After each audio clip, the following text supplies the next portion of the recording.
केजरीवाल जी गए थे अपने अग्रिम जमानत के लिए, लेकिन कोर्ट ने 2 दिन बाद सुनवाई की बात कही। तो जैसे ही ईडी को पता चला, ईडी ने अपना कार्रवाई रात में जिस तरह से किया, यह स्पष्ट करता है कि एक चुने हुए मुख्यमंत्री के साथ इस तरह का व्यवहार, इस तरह की कार्रवाई कहीं ना कहीं लोकतंत्र और लोकतांत्रिक प्रक्रिया को कमजोर करता है और यह स्पष्ट करता है कि भारतीय जनता पार्टी जनता और जनता के विश्वास से डर चुकी है। पहले हेमंत सोरेन, अब केजरीवाल की बारी आ गई है और केजरीवाल को अब कहीं ना कहीं ईडी ने गिरफ्तार कर लिया है। और अब जो ईडी ने लगभग 10 दिनों का रिमांड मांगा था, लेकिन कोर्ट ने उन्हें 6 दिन का रिमांड दिया। इस पर हमारे साथ बात करने के लिए एजाज अहमद जी हैं, इनसे बात करेंगे कि अब केजरीवाल को 6 दिन की हिरासत दी गई है। देखिए, ये तो न्यायिक प्रक्रिया है और न्यायिक प्रक्रिया में न्यायालय जो फैसला लेते हैं वो सबको मान्य होता है, लेकिन जिस तरह से ईडी का इस्तेमाल हो रहा है, जिस तरह से सीबीआई का इस्तेमाल हो रहा है, जिस तरह से आईटी का इस्तेमाल हो रहा है, ये स्पष्ट रूप से वेंडेटा पॉलिटिक्स के तहत किया जा रहा है। और सबसे बड़ी बात यह है कि लगातार भारतीय जनता पार्टी इस प्रयास में थी कि ईडी और आईटी या सीबीआई के डर से जो विपक्षी दल के नेता वो हमारे साथ आ जाए। जब वो मुखर होकर के सामने खड़े हो गए और उन्होंने स्पष्ट रूप से कहा कि किसी भी स्थिति और परिस्थिति में हम भारतीय जनता पार्टी के साथ नहीं जा सकते हैं, हम इंडिया गठबंधन को मजबूत बनाएंगे, उसके बाद से उनके खिलाफ साजिश शुरू हो गई और मौके की ताक में थी ईडी कि कैसे हम उनको दबोचने का काम करें। और जैसे ही मौका मिला उन्होंने दबोच लेने का काम किया। क्योंकि माननीय दिल्ली हाईकोर्ट में केजरीवाल जी गए थे अपने अग्रिम जमानत के लिए, लेकिन कोर्ट ने 2 दिन बाद सुनवाई की बात कही। तो जैसे ही ईडी को पता चला, ईडी ने अपना कार्रवाई रात में जिस तरह से किया, यह स्पष्ट करता है कि एक चुने हुए मुख्यमंत्री के साथ इस तरह का व्यवहार, इस तरह की कार्रवाई कहीं ना कहीं लोकतंत्र और लोकतांत्रिक प्रक्रिया को कमजोर करता है और यह स्पष्ट करता है कि भारतीय जनता पार्टी जनता और जनता के विश्वास से डर चुकी है।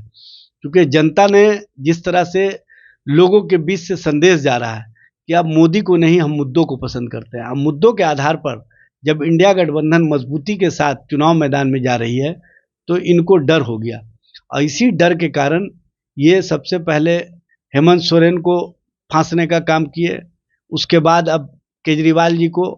और सबसे बड़ी विडंबना यह है कि भारतीय जनता पार्टी जिन जिन लोगों को कही कि सबसे बड़े भ्रष्टाचारी, उनको अपने साथ मिलाने का काम किया। अजीत पवार के संबंध में प्रधानमंत्री ने सार्वजनिक सभा में कहा था कि देश का सबसे बड़ा भ्रष्टाचारी, 72,000 करोड़ के घोटाले का आरोपी, एनसीपी का मतलब नेशनल करप्ट पार्टी, उसी अजीत पवार को 5 दिन बाद इन्होंने महाराष्ट्र का डिप्टी सीएम बनाया और अपने वॉशिंग मशीन में ले जाकर के भ्रष्टाचारी को सदाचारी बनाया। देखा जाए तो सबसे बड़ी बात यह है कि जितने भी विपक्ष में जितने भी बड़े चेहरे हैं, जितने भी मजबूत चेहरे हैं, उन पे दबिश बनाई जा रही है। उन्हें अब कहा जा रहा है कि अब आप लोगों की बारी है। देखिए इस तरह का दबिश इसलिए बना रहे हैं विपक्षी दलों के मुखर नेताओं पर, क्योंकि भारतीय जनता पार्टी को भी पता है कि इन लोगों की आवाज़ को जनता विश्वास के साथ सुनती है, इन लोगों की आवाज़ पर जनता विश्वास करती है। इसीलिए ऐसी आवाज़ को कहीं ना कहीं बदनाम करने के लिए या उनको राजनीतिक रूप से हरास करने के लिए इस तरह का कार्रवाई शुरू किया है। और इस तरह की कार्रवाई वो तब करना शुरू करते हैं जब उनको स्पष्ट संदेश चला जाता है कि किसी भी स्थिति या परिस्थिति में हम भाजपा के साथ नहीं जा सकते हैं, हम भाजपा के खिलाफ, भाजपा की नीतियों के खिलाफ, भाजपा के अलोकतांत्रिक रवैये के खिलाफ मजबूती से जो इंडिया गठबंधन है उसके साथ खड़े रहेंगे। तब इनको लगता है कि हमारी राजनीति जो जनता के बीच में पहले ही से अस्वीकार्य है, कहीं हम पूरी तरह से साइफर नहीं हो जाए, इसलिए अपने आप को बचाए रखने के लिए और विपक्षी दलों को बदनाम करने के लिए इस तरह का खेल खेल रहे हैं। क्या लगता है इस बार आप लोगों का किसका नंबर होगा? इसलिए क्योंकि कई दिनों से लगातार पहले हेमंत सोरेन, केजरीवाल और उसके बाद ये चर्चाएं हैं कि आप लोगों का इस बार नंबर है। देखिए इस तरह का कार्रवाई लगातार चल रहा है। आज ही देखिए पश्चिम बंगाल में जो मुखर होकर के ममता बनर्जी बोलती हैं तो उनके पूर्व सांसद पर किस तरह से ईडी का कार्रवाई चल रहा है, सीबीआई का कार्रवाई चल रहा है। तो इस तरह के कार्रवाई लगातार चल रहे हैं, लेकिन चाहे जितना भी काम कर ले, चाहे जितना भी कार्रवाई कर ले, चाहे जितना भी वेंडेटा पॉलिटिक्स कर ले, इनके वेंडेटा पॉलिटिक्स को जनता समझ चुकी है और जनता सही समय पर इनको जवाब देगी। चलिए, जनता जवाब देगी, ये एजाज अहमद जी का कहना है, ये इनका साफ तौर पे कहना है कि कितना भी कार्रवाई कर ले, जितना भी ईडी से डरा ले, सीबीआई से डरवा ले, लेकिन विपक्ष जितने भी हम लोग हैं, इंडिया गठबंधन के लोग हैं, डरने वाले नहीं हैं।